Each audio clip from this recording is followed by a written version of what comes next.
Kay salamat sa pagtambong sa tanan naatadore and then sa kooperatiba sa ating nakita karon. As a auditor, nagkuhan kami ni chairman among gi-audit ni treasurer ito kami sa office among gi-tanaw ang mga members nga nakapasok na sa ilahang capital year. So, gamay-gamay na lang. Naot ang katong mga members, mga tagad. So, lukat para sa unahan na nasuti na sa atong treasurer, kung unsay proseso, nganong ang mga delinquente, nganong naagid kay usay apay taglong, na ay mga problema na usahay, maura po ito itong makuha, itong madawat, tungod kay kaagad na sa atong performance. So, hopefully, kining first quarter karon sa year 2026 mag-develop og maayo kay katong 25 maayo atong dagan. So mo tong sulti lagi sa treasurer nga atong kwarta walay problema. Naa sa tao ug naa sa bangko.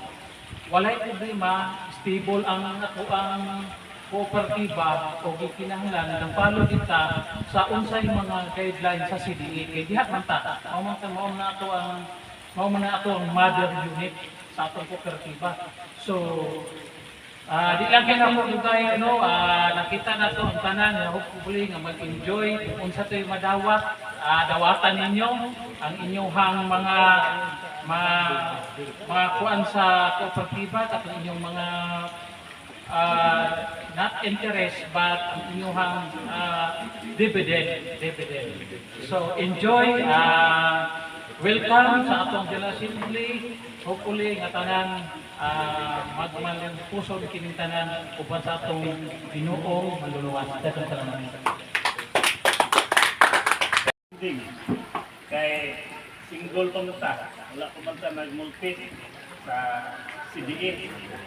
So ining atong negosyo lending ang sa ako lang compare nako kung mamutang ko sa gawas layo yung diferensya.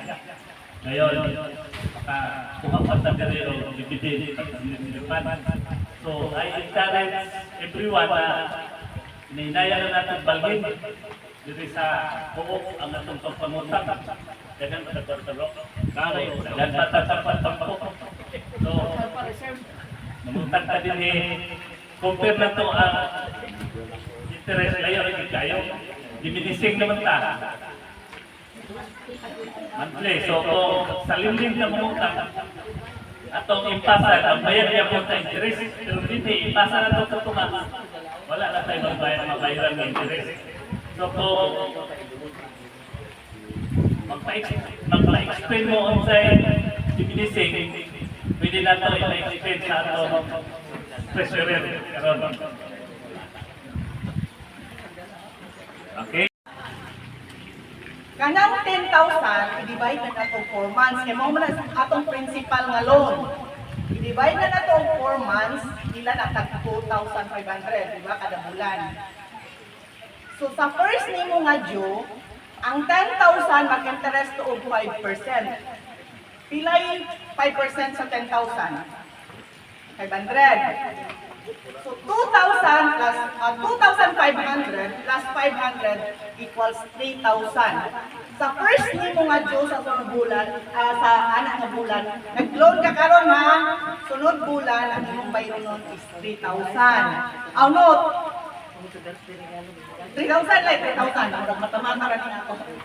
2,000 tamang 2,500 plus 500 na interest equals 3,000. Pagka the following month, ang interesa na sa ato dili na 10,000. Ato ng 7,500. 7,500 times 5% na po siya. Pagkasunod bulan na po, ang imong interesa na sa ato is ang 5,000. Muna siyang ito diminishing. 5,000. Hangtod na mahuman dito nimo, magkagamay ang imong interest. Pero kung pananglit ang imong term is 4 months, gibayaran lang nimo og 2 months. Katong interest sa following ko ang sa 3, 4, wala na to siya. Ay diminishing man ta. Kat-off ra dito ang imong interest sa ikaduha nga bulan.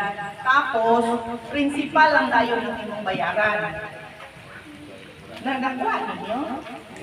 Ay, di na mo ko kitchen Nasabtan na ninyo ang katong sa diminishing ha. Pero ayaw biya dayon ninyo o ipalapas kayo sa sunod bulan kay katong inyong first due mag-additional na po siya o another 5%. Plus 2% na penalty. Kato akong ingon ka ganina nga kung inyo pa itong gibayaran ko ninyo na pakulang dito sa lain. So ang kulain yung mo yung hatag atong interest. Pero kay wala man mo nagbayad, mo to nga mag-additional na sa may 5% at ang inyong first na ito nga wala nang inyong gibayaran. Okay na? Okay, thank you. Akong nakita sa mga record, dili siya moment sa iyang monthly nga gibayad. So ana ko na lang dato para mo-increase na nato ang revenue. In kaso o ang imong monthly is 2.5 plus 500. So 10,000 lang na siya alone. So ang mahitabo niya, dili ninyo ma-full ang 2.5. Bayaran din ninyo ang interest sa isa ka bulan.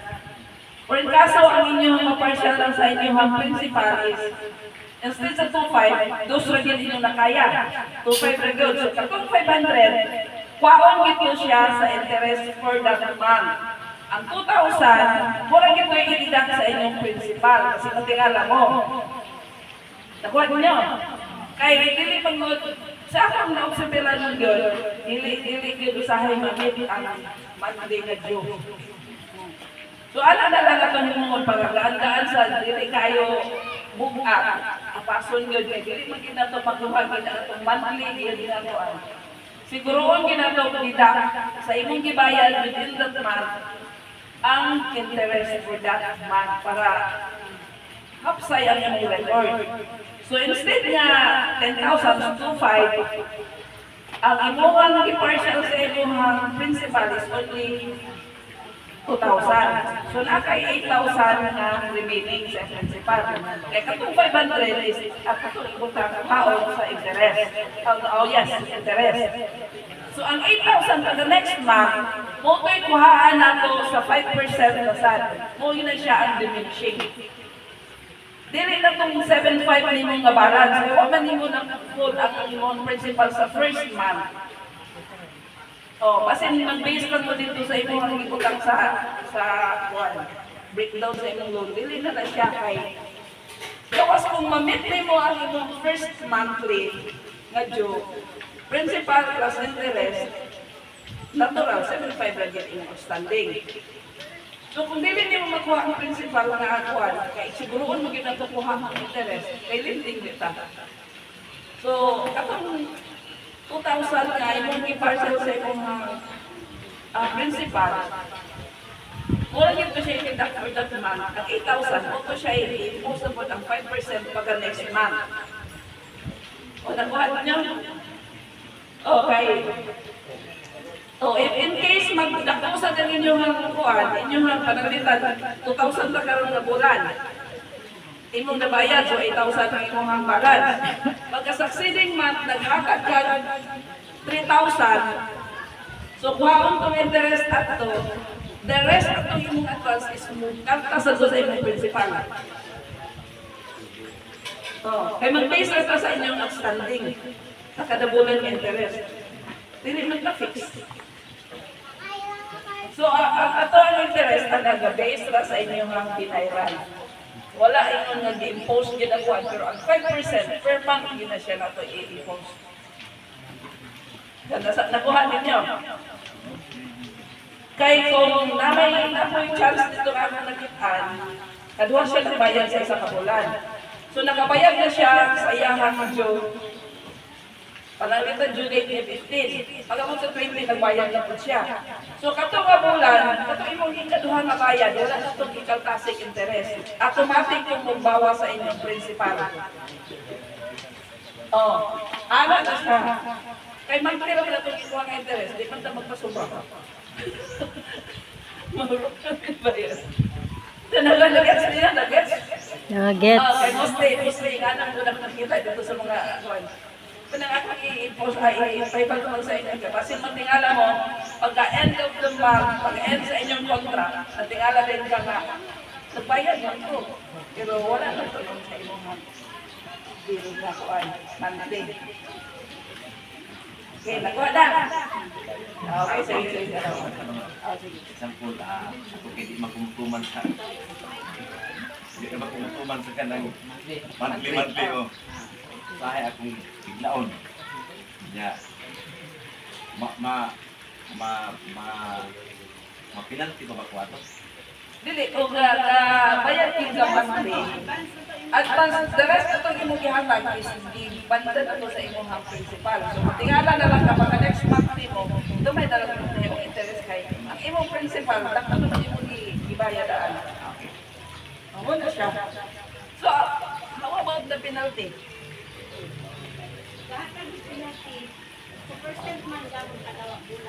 So, dito mag-clarify na ito ang penalty. Pila ang grace period ay handa mag-impose ng penalty. Oh, so given sa due date, mag-count ang 5 days, wala pa yung penalty. Oh.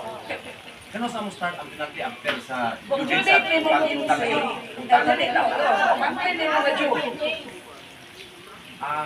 Mean due date is the end of No. kada bulan? Due date Kada din bulan? mo kada bulan. Oh. Kung in kaso, nagbayad ka, Sa uno. Top time. ka mag-impose. Kasi lahatag lang grace period.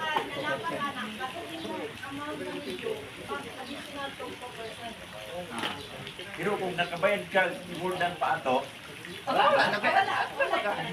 walay penalty. Okay. Okay, So, may lagi-lagi penalty din yung nakuha.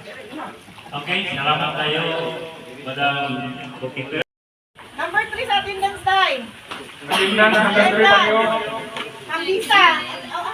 Ang number 3, si Osilito Olvido. May hospital. Pinasa. Broken, stendong. Dito ra ka. Hindi ka paminaw. Hindi ka paminaw. Si Ilang Dolores kaniya, kamulong sulti. Wala niya naminaw. Number, ako given. Number 15. Number 15. Greggy. Bro, Greg.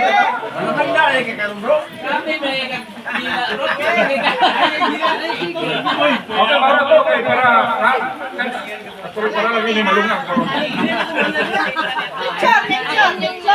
Picture sa bro, Greg. Basta buto wala sa dili. Katulong niya.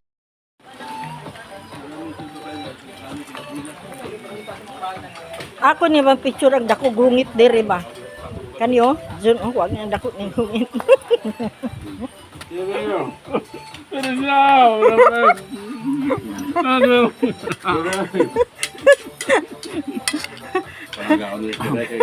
Atong lista dito kay Swan ba? Nagalista ko yan. Tagtangi, manong sudo ko. Ito na ka nakukubrang tagtangi.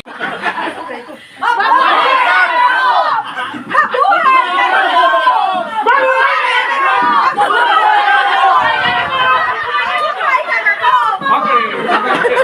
Next round.